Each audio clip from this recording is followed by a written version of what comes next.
Hoy quiero hablarles sobre la resurrección. ¿Será un mito o será un milagro? Y si es un milagro, ¿cómo puede usted comprobarla? ¿Cuáles son las evidencias de ese milagro? Se habla o se cuenta una historia que un avión llega en su vuelo al aeropuerto de Seattle y mientras descargaban todas las maletas y algunas mascotas que venían en el vuelo, encontraron a un perro muerto y se asustaron las personas que descargaban las maletas. Así que inventaron una historia, le dijeron al dueño de su perro que su perro había sido enviado por error a Phoenix y que regresara mañana y le entregarían a su perro.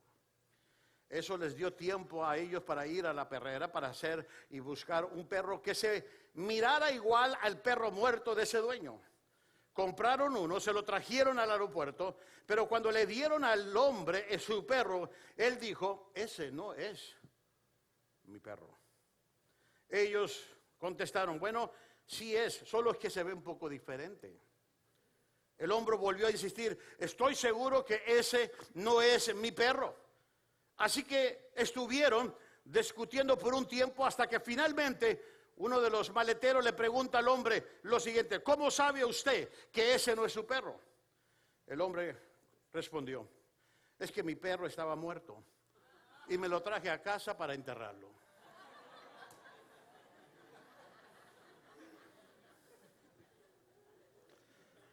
Las cosas usualmente no vuelven a la vida así porque sí. El hombre traía un perro muerto, nunca le dijo a nadie, simplemente estaba muerto. Le entregan a un perro vivo como que no. No es mi perro. ¿Cómo voy a enterrar un perro vivo? Deme mi muertito. Pero hace 2000 años, algo sucedió que jamás ha sucedido, ni había sucedido en la historia. Algunas personas quebrantadas de corazón fueron a la tumba de un hombre que amaban, de un hombre que recientemente había muerto, de un hombre que habían visto en cómo los soldados lo crucificaron y le dieron azotes. A esas personas, mientras iban a la tumba, un ángel radiante les dijo que no estaba ahí, que la tumba estaba vacía. Lucas 24 lo declara de una manera muy importante y lo dice de esta manera, no está aquí, ha resucitado. Cristo había resucitado. Ahora, ese solo hecho, solo pedazo de noticia es mucho más importante que cualquier otra cosa que haya pasado alguna vez en la historia del mundo. Hoy en día, toda la historia humana se divide ásperamente en AC, o sea, lo que pasó antes de Cristo, y AD, lo que sucedió después de Cristo. La resurrección marca la historia en un antes y un después. Y hasta la fecha, tú y yo manejamos ese concepto. Ahora, la razón de esto no fue simplemente porque la tumba estaba vacía. Esa marca o esa historia que marcó la historia, ese suceso que marcó la historia, no simplemente por ver una historia o una tumba vacía, ni tampoco era sobre en dónde no estaba Jesús, porque van a la tumba y no estaba. Más bien se trata de en dónde estaba Jesús. Si no está en la tumba, ¿dónde está? ¿Quién lo ha visto? ¿En qué lugar se apareció y a quiénes se les apareció? Juan 20, 19 dice, al atardecer de aquel primer día de la semana, estando reunidos los discípulos a puerta cerrada por temor a los judíos, entró Jesús y poniéndose en medio de ellos, los saludó. Y mire este saludo que trajo paz, amados, a hombres y mujeres atemorizadas. La paz sea con ustedes. La paz sea con ustedes. De repente, Jesús estaba con ellos. No estaba ya en la tumba, pero de repente aparece entre ellos.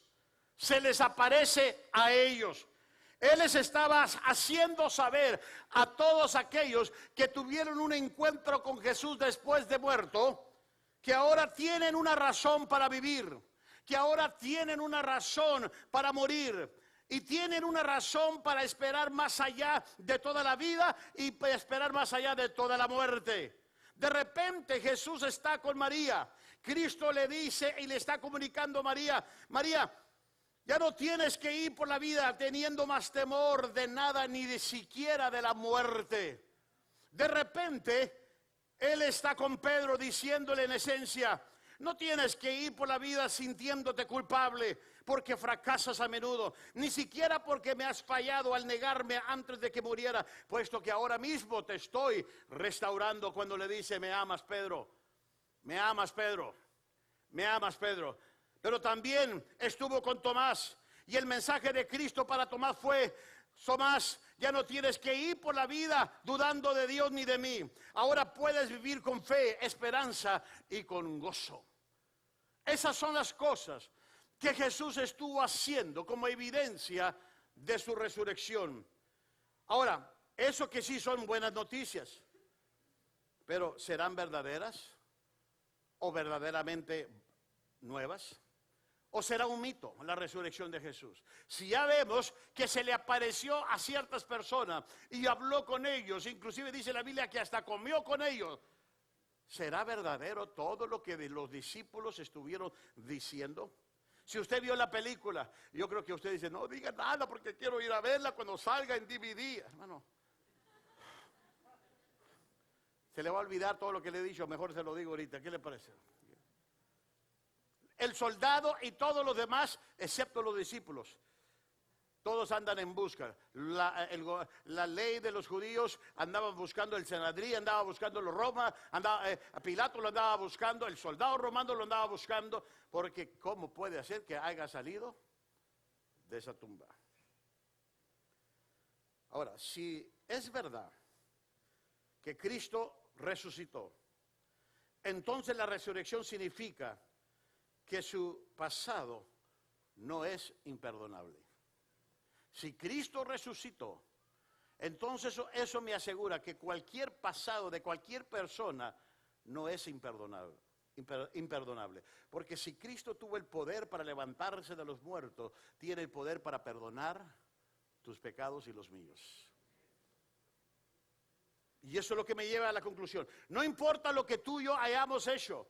Por lo tanto, si necesita usted una inyección de esperanza, y estas son noticias verdaderas, entonces estas son muy buenas noticias para todos nosotros, porque hay esperanza para cada uno de los que estamos aquí.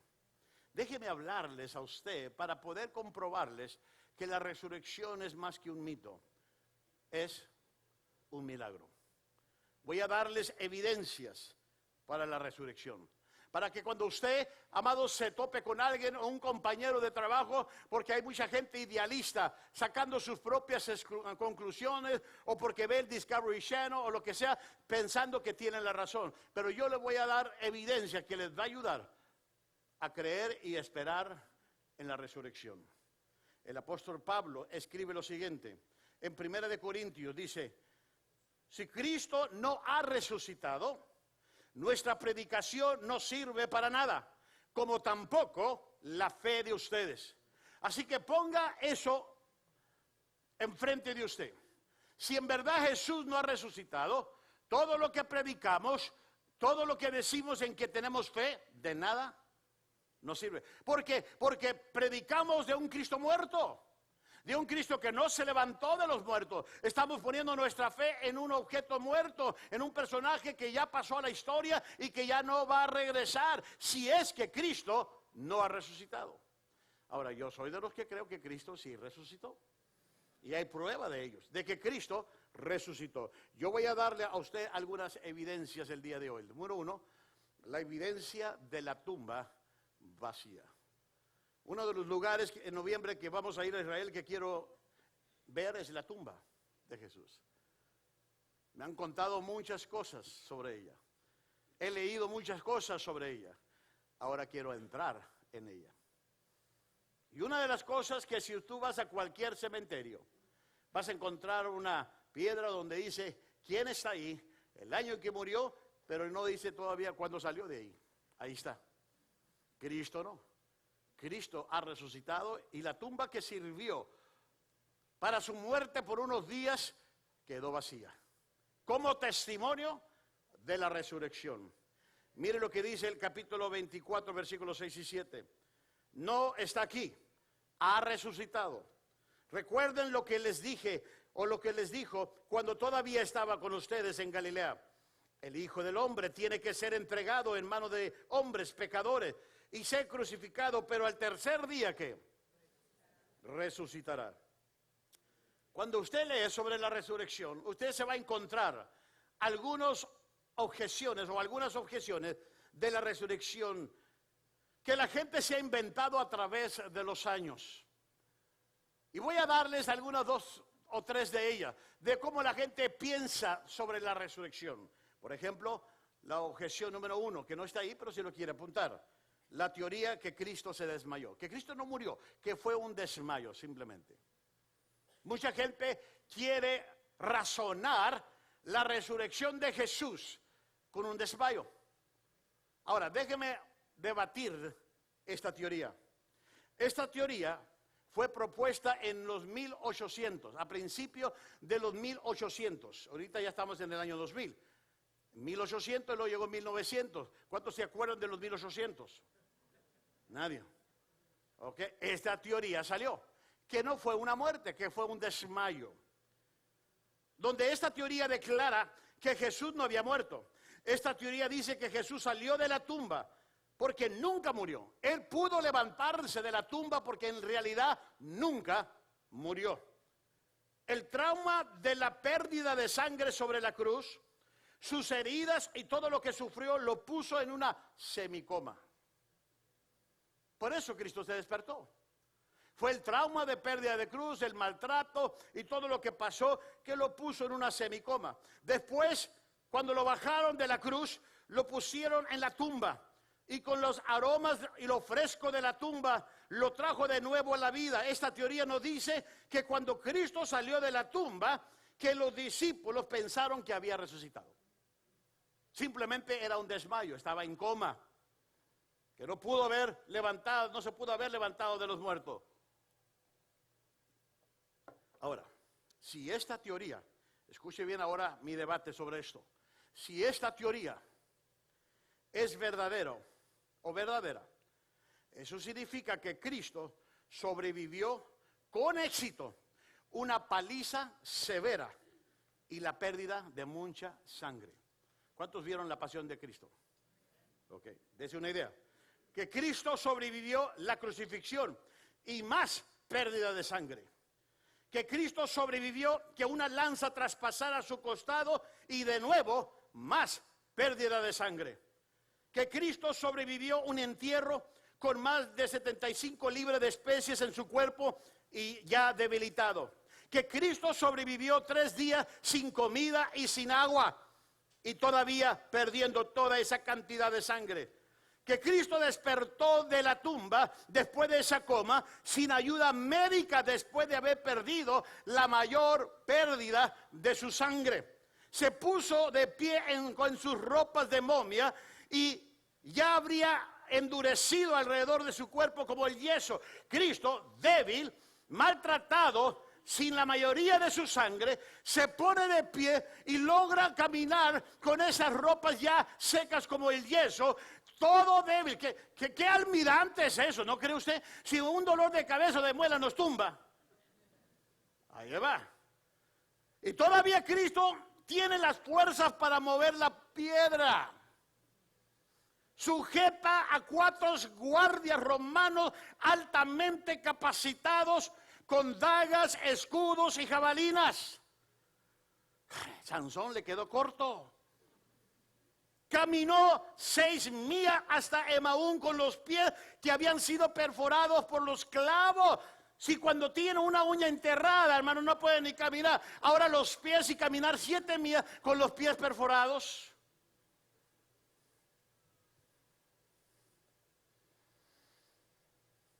y llega a convencer a todos que está bien, que nada le pasó y que está con vida y que no está muerto. ¿Qué opina usted de esta objeción? ¿Usted cree que en verdad desmayó? Cuando alguien está perdiendo mucha sangre, lo primero que quieren hacer es contrarrestar que se siga saliendo la sangre, porque la sangre es la vida del cuerpo. Ahí está el alma, tu vida, para la cantidad de sangre que Cristo perdió. Todavía dice, se desmayó y se volvió a levantar.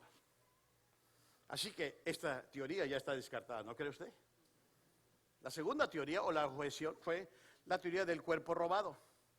O sea que en ese entonces había cholos que se robaban las cosas.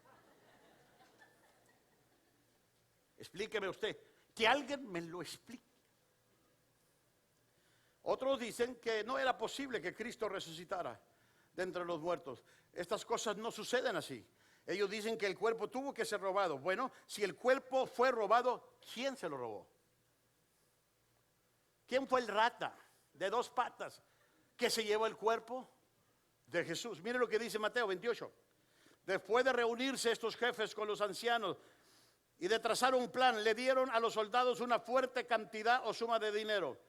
Y le encargaron, digan que los discípulos de Jesús vinieron por la noche y que mientras ustedes dormían, se robaron el cuerpo. Y si el gobernador llega a enterarse de esto, nosotros responderemos por ustedes y les evitaremos cualquier problema. Así que los soldados tomaron el dinero e hicieron como se les había instruido. Esta es la versión de los sucesos que hasta el día de hoy ha circulado entre los muertos. Ahora, esta teoría, si esta teoría es verdad, esta teoría da como resultado 3 posibilidades. Número 1, primero, que los romanos, o que Roma, o el gobierno romano se robó el cuerpo. Segundo, que las autoridades judías se robaron el cuerpo. Porque si se robó el cuerpo, ¿quién fue? Hay solamente 3 posibilidades. El gobierno romano, las autoridades judías. Ahora, antes de seguir con el tercero, déjeme explicar de esos 2. Con estas 2 escenas podemos ver que estos 2 grupos que no tenían ningún motivo para robar el cuerpo. Al contrario, más bien ellos buscaban el cuerpo para dar muestra de que no había resucitado. Si alguien se lo llevó, quiero el cuerpo para decirles, no, mira, sigue vivo, sigue muerto. Nada, Cristo no resucitó. A ellos no les convenía robarse el cuerpo, porque tenían que demostrar que Cristo seguía muerto. Ahora, en la película hay una fuerte campaña entre los judíos y el gobierno romano buscando el cuerpo de Jesús. Yo no sé si tienen listo el clip. Quiero que lo vean. Corra video. Ahorita regreso.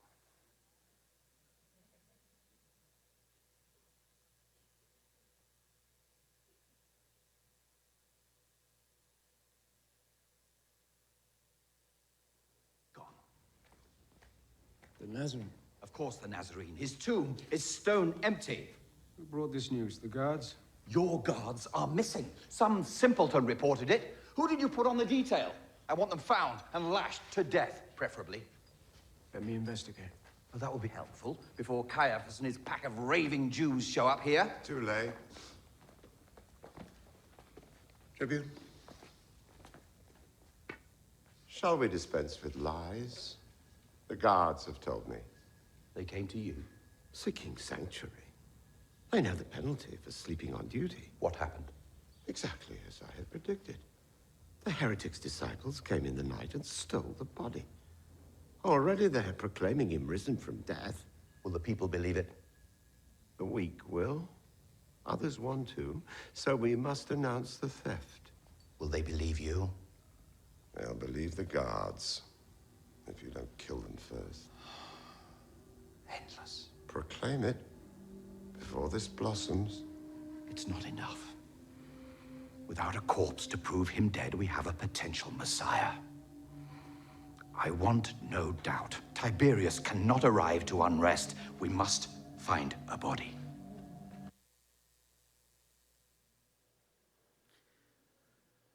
le corté para que vayan a ver la película. Me dice, mejor siéntese y siga la película. Pague su boleto. ¿Se fijan cómo están alegando? La conclusión fue que el cuerpo fue robado. Si no fueron los romanos, si no fue las autoridades judías, entonces tuvieron que decir, fueron los discípulos. Los discípulos se robaron el cuerpo. Déjeme debatir esto. Al pensar en la teoría de que los discípulos se robaron el cuerpo, no había ningún motivo para ellos robarse el cuerpo.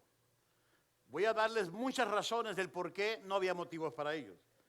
Ellos no estaban motivados en tener un privilegio de vivir sin dinero de por vida, errantes por el resto de sus vidas, siendo maltratados, golpeados, puestos en la cárcel y aún morir por haberse robado un cuerpo y decir que Cristo resucitó. Cada uno de los soldados cada uno de los discípulos más bien, estaba en la posición de saber si Jesús había morido o no, o había resucitado. Todos, excepto uno de los 11, fueron puestos a muerte. Porque los 11 que los vieron, ellos murieron por esa verdad, por todo lo que vieron. No porque se robaron el cuerpo, sino porque vieron a Jesús después de muerto, resucitado.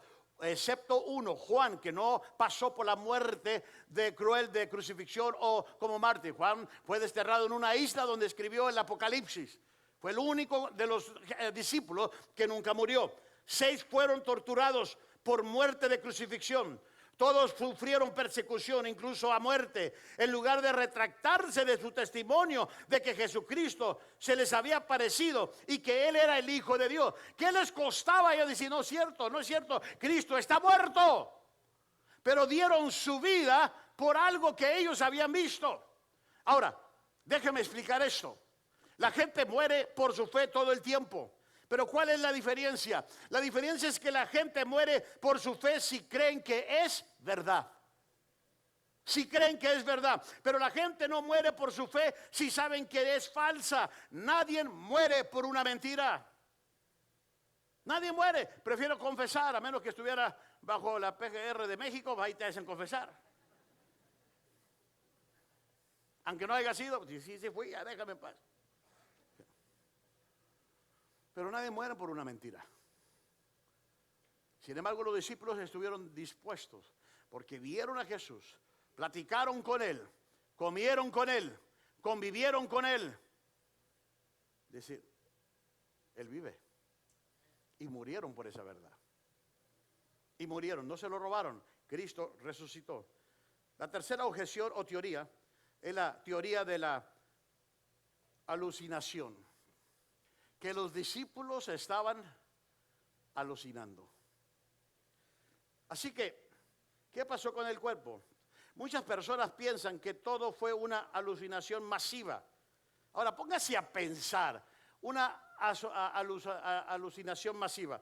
Esas personas tenían tanta anticipación. Dicen, estas personas, sus discípulos, sus seguidores, tenían tanta anticipación de la resurrección que estaban tan emocionados acerca de que Jesús resucitaría, que proyectaron sus propias alucinaciones. Pensaron que vieron a Jesús porque querían pensar que vieron a Jesús. Pero, ¿puedo decirles algo? Las alucinaciones no son eventos de grupos. Déjenme explicarlo. Es como si yo ahorita les digo a todos ustedes, en esta hora, y si le digo, ¿cuántos se acuerdan del sueño que todos tuvimos anoche? Porque supóneme, si vamos a alucinar, a ver, ¿cuántos se acuerdan del sueño que todos tuvimos anoche igual? No hay. No hay tal cosa. Cualquier psiquiatra le diría que 500 personas diferentes con exactamente la misma alucinación, al mismo tiempo sería un milagro. Ya 500 personas que digan lo mismo, lo mismo, lo mismo. Eso sí es, inclusive sería más importante que la misma resurrección. El que 500 personas se pongan de acuerdo que vieron a Cristo resucitado. ¿Cuáles eran las probabilidades de que uno de esos 500 diga, no, yo nunca lo vi? Me incluyeron ahí en su número, pero nunca lo vi.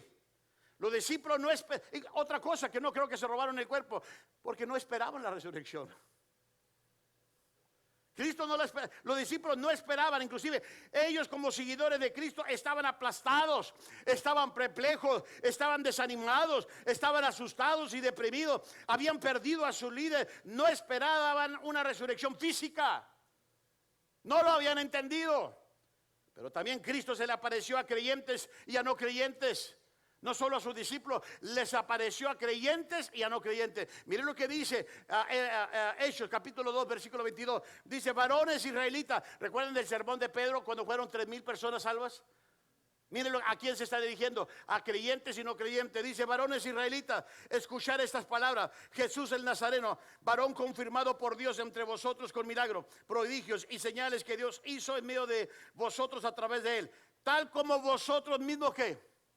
Tal como vosotros mismos que sabéis. En otras palabras, tanto los discípulos como los no creyentes sabían que Cristo había resucitado. Se les apareció también a ellos. A muchos de ellos. Pónganse a pensar. Yo no había puesto atención en este versículo.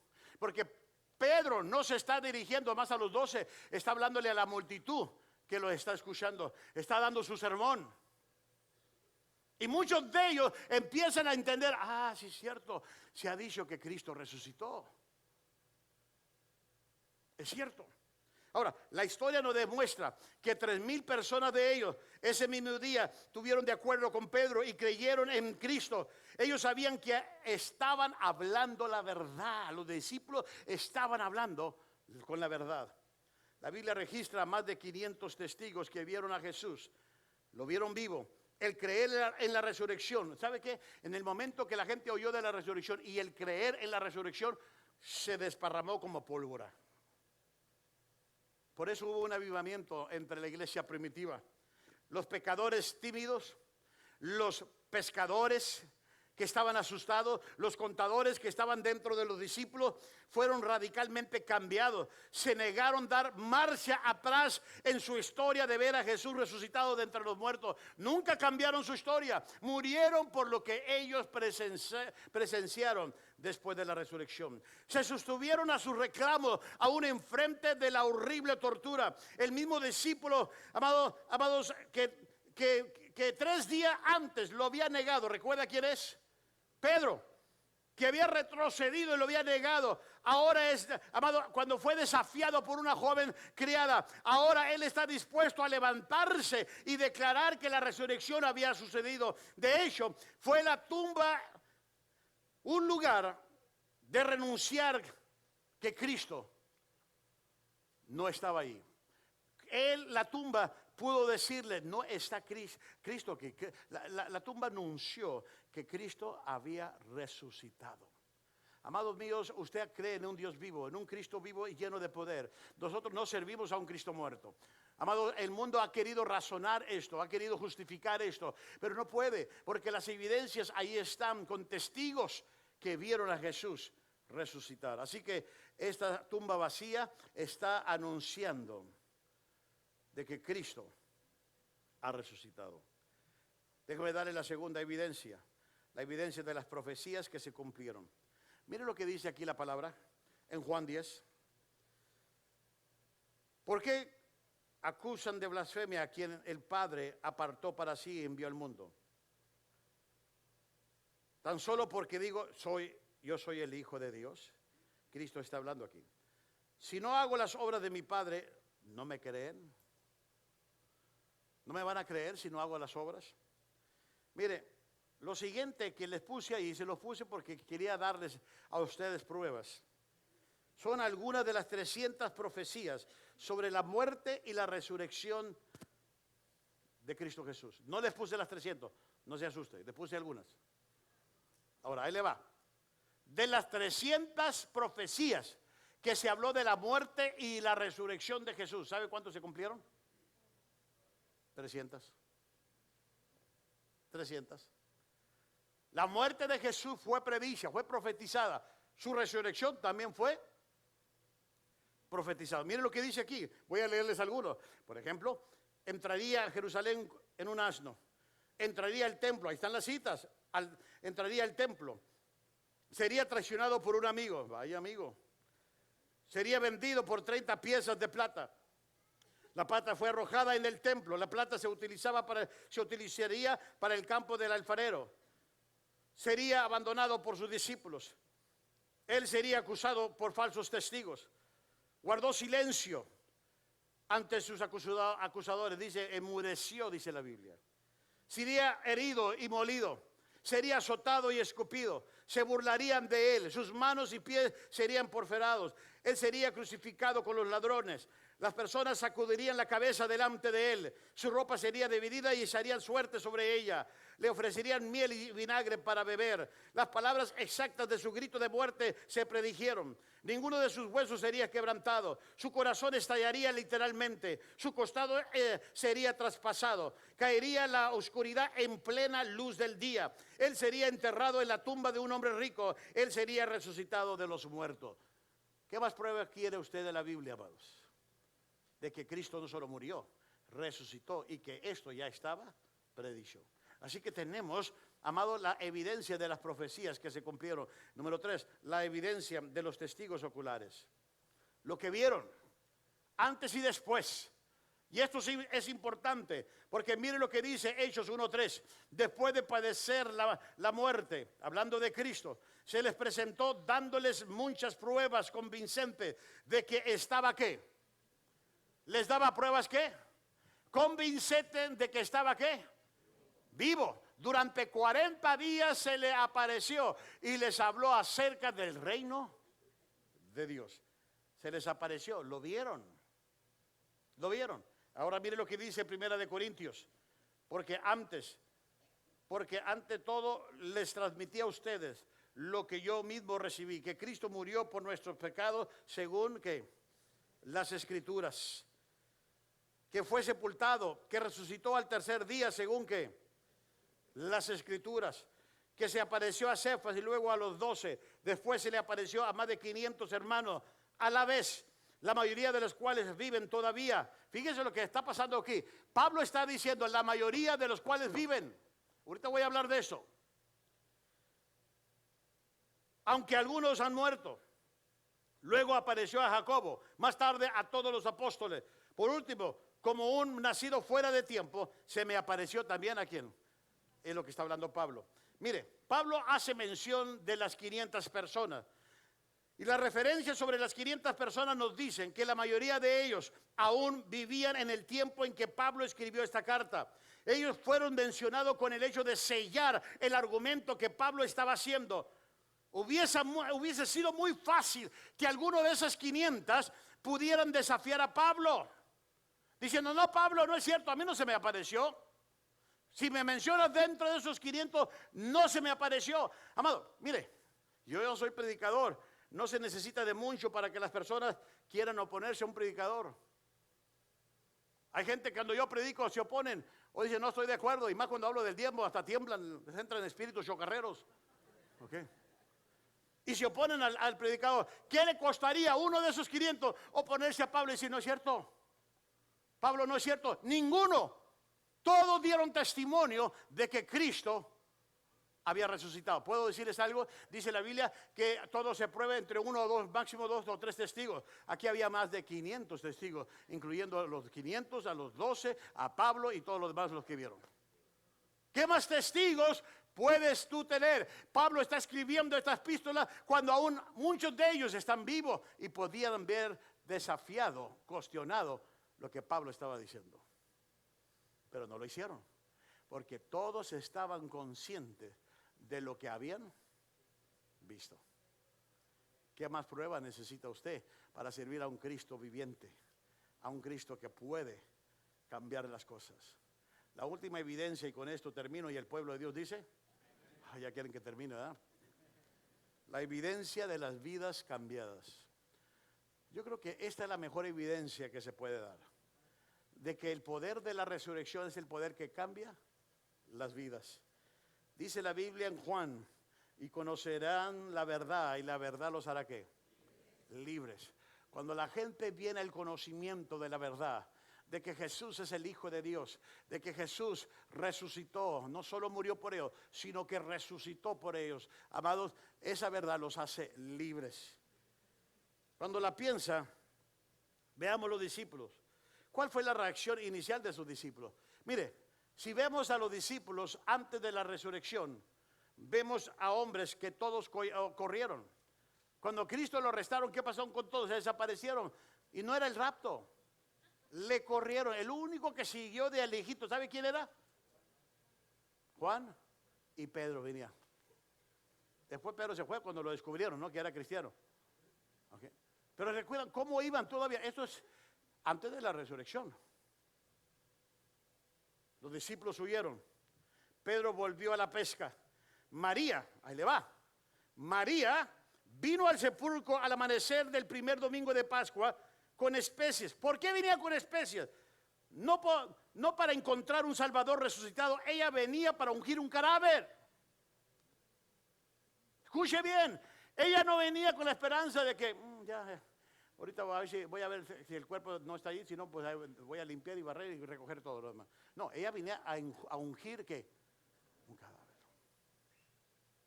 Esa es la gente de antes. Inclusive, cuando primero lo vio, al llegar a la tumba, confundió a Jesús con el jardinero. A ver, ¿cuántos jardineros tenemos aquí? Vamos a ver si se parecen a Jesús. Lo confundió, pensó que era el jardinero. Porque ella no venía buscando a un Jesús vivo, venía buscando un cadáver. Póngase a pensar eso. Ahora, cuando los otros discípulos oyeron lo que le dijeron los primeros testigos, ¿sabes qué? Esos discípulos no lo creyeron. Cuando Jesús finalmente se le apareció a los discípulos, su reacción fue de miedo. Pensaron que estaban viendo un fantasma. Jesús comió delante de ellos y de esa manera ellos pudieron ver que estaba vivo. Inclusive vieron que alguien estaba cocinando un pescado y caray, con hambre ellos, y ellos no habían pescado nada. Jesús estaba haciendo un pescado zarandeado. Aleluya. No os hagáis.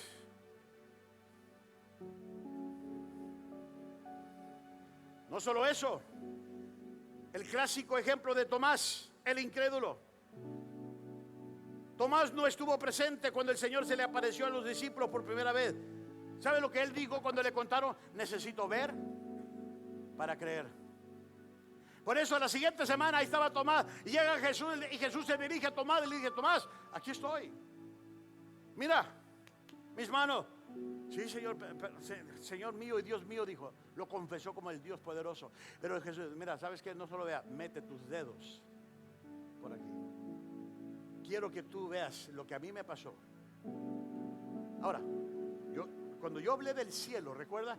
Yo hablé del cuerpo de Cristo. El cuerpo de Cristo no era todavía glorificado, era humano. Tenía que ir subir al Padre. En una ocasión cuando alguien lo quiso tocar no se dejó, pero a Tomás le dijo: vete. Ahora, él comió después de la resurrección. Ahí dice la Biblia, fue que subió al Padre, ya no necesitaba estas cosas, porque en el cielo sí vamos a poder comer, pero no por necesidad, por gusto, como mucha gente come el día de hoy en los buffets. Hay un límite donde comes y además lo demás es por gusto hasta que te llenes y sales rodando de ahí. Y los chinitos más te están viendo.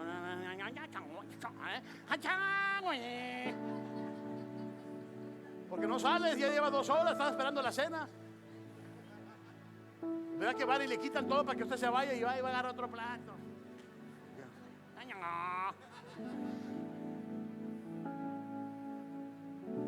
En el cielo vamos a comer por gusto. Dice la Biblia que va a haber árboles frutales de mango. Aleluya. Y si tú nomás andas de antojo, porque no va a haber necesidad de tu cuerpo que coma, pero lo puedes hacer. Cristo comió porque resucitó en su cuerpo. Y los discípulos, pues sí, así es el mismo maestro. lo empezaron a ver. Ahora, eso empezó a cambiar la vida de ellos porque empezaron a experimentar ahí mismo el poder de la resurrección. ¿Qué fue lo que cambió a ese grupo de seguidores asustados, desanimados, deprimidos, en personas de valor y convicción? Porque ahora tuvieron capaz y tuvieron el poder para morir por lo que ellos estaban predicando. ¿Qué fue lo que cambió al cobarde de Pedro en un comunicador seguro? ¿Qué fue lo que sustituyó a la duda de Tomás con una fe firmemente sólida? ¿Por qué? Porque en un momento están derrotados, al siguiente momento son dinámicos. En un momento están aplastados, el siguiente momento están seguros. En un momento están paralizados de miedo, pero el siguiente momento están llenos de fe. ¿Qué fue lo que hizo? Fue el poder de la resurrección de Cristo Jesús que cambió la vida de estos hombres, de estas mujeres. Cristo ha resucitado, dice. Y ese poder que resucitó a Cristo de los muertos está cambiando mi vida, dice. Ya no tengo miedo, ya no tengo temor. Ahora vamos a salir por las calles, vamos a salir a predicar de que Jesús ha resucitado. John Scott dijo algo tan precioso y tan verdadero, y se lo puse ahí.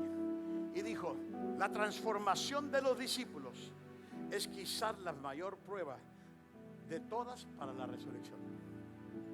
Póngase a pensar, estudie sobre la vida de estos hombres. Anduvieron con Jesús y a veces batallaban y a veces no podían sacar ni demonios, pero cuando vino el poder de ellos, de Cristo sobre ellos, la transformación de estos hombres es la mejor prueba de todas de que Cristo resucitó. De que Cristo resucitó. ¿Saben por qué? Porque cuando la gente ve vida en donde esperaba muerte, ahí le va. Porque cuando la gente ve vida donde esperaba muerte, hay una reacción, hay un asombro, hay una admiración. Porque ellos, siendo los discípulos de Jesús, no esperaban a Jesús con vida. Ellos estaban aislados, estaban asustados, iban a ungir a un cadáver. Pero cuando vieron vida donde esperaban muerte, hubo una reacción, un cambio en ellos. Iglesia, hay vida. No hay muerte. Hay vida en Jesús. Y porque hay vida en Jesús, tú y yo podemos experimentar el poder de la resurrección en nuestras vidas, en nuestras familias, en nuestros matrimonios, en nuestro trabajo, en nuestras finanzas. Ese temor que te invade todos los días es la paz que Dios quiere venir a cambiar ese temor y traer una paz y una fe sobre ti. Si crees en el poder de la resurrección, tu vida va a cambiar, porque no es un mito, es un milagro que Cristo resucitó, y ese milagro trasciende a tu vida y a la mía, porque podemos también ser testigos del poder de la resurrección. Póngase de pie. ¿Aprendió algo? ¿Va a ir a ver la película? O vaya al callejón, ya salió ahí.